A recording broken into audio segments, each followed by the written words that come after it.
Right now, somewhere in Australia, someone is drinking a Coke, watching an American movie, scrolling an American app.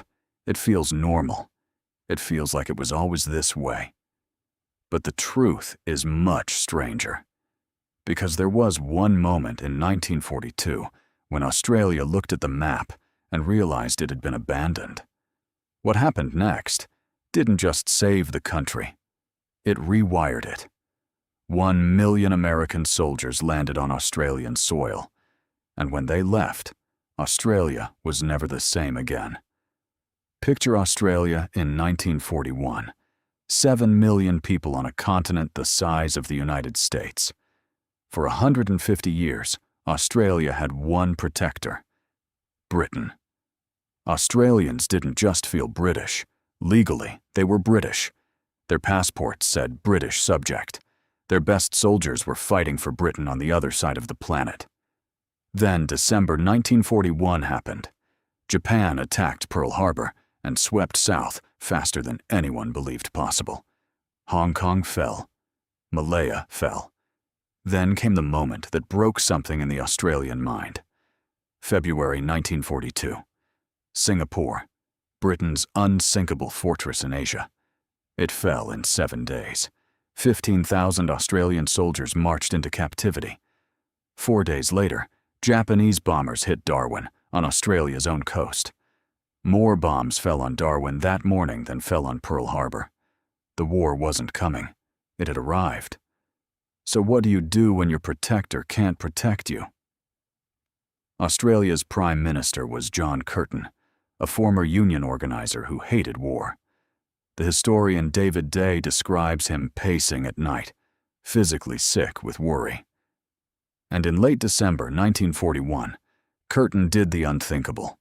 He published a message that said, "Australia looks to America, free of any pangs, as to our traditional links with the United Kingdom." He was publicly telling Britain, "You failed us, and we are choosing someone else." Churchill was furious. Curtin didn't blink. Geography had spoken. America answered, because America needed a base in the Pacific too.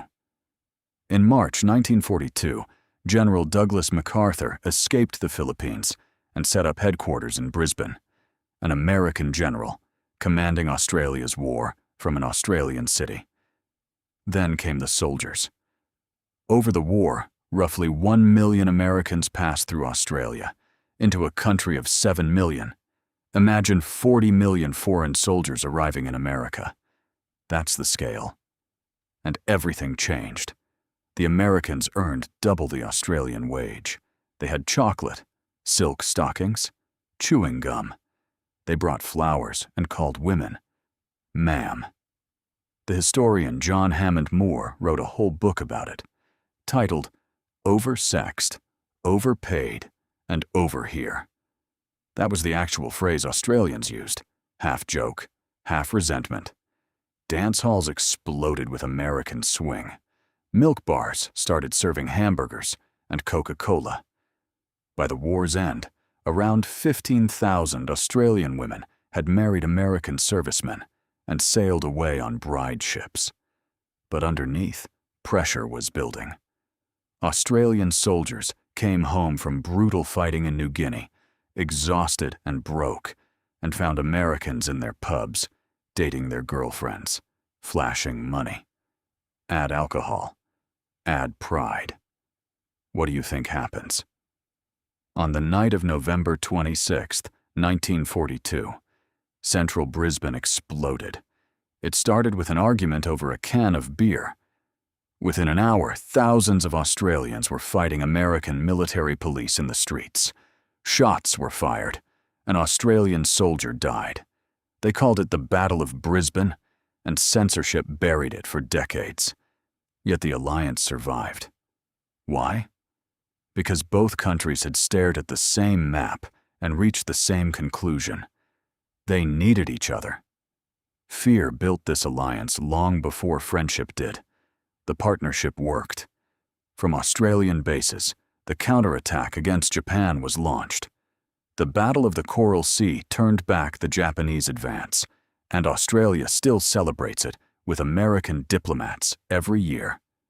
Then, 1945 came. The million Americans went home. But Australia couldn't go back. In 1951, it signed the ANZUS Treaty, a permanent military alliance with the United States. It remains the foundation of Australian security today. American Marines rotating through Darwin, nuclear submarines under AUKUS, all of it descends from that wartime marriage. Coca-Cola stayed. Hollywood stayed. Rock and roll crossed the Pacific the moment it was born. So tonight, when you see an Australian drinking a Coke under a security umbrella held by Washington, remember, it feels like it was always this way. But it was born in 7 desperate weeks in 1942, when 1 million strangers crossed an ocean, and 2 children of the same empire realized their futures were permanently tangled.